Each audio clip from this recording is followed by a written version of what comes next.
Hindi kaya. Ano yung sasakay? Ay, hindi pwede. Book nyo na ng bago. Kaya niya po yan. Hindi. Mahirap yan. Baka matislasya pa kami yan.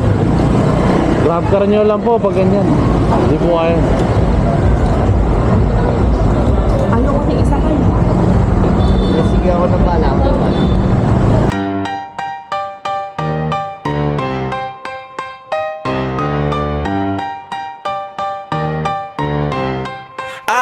Ako si Moto Negro, bro, ito ang patakaran. Paglasing ka sa angkas, di ka pwedeng isakay man. Kalsada walang patawad, isang malibag saka. Kaya bago sumakay, siguraduhin mong klaro pa. Ayoko ng disgrasya, ayoko ng luha. Isang laglag lang buhay natin ang mapupunta sa dulo-dulo. Kaya respeto sa ride, respeto sa biyahe. Kung may tama ka pa pre, wag na muna sa kalsada. Ride safe lagi, yan ang tunay na hustisya. Bawal talaga lasing para imbos disgrasya.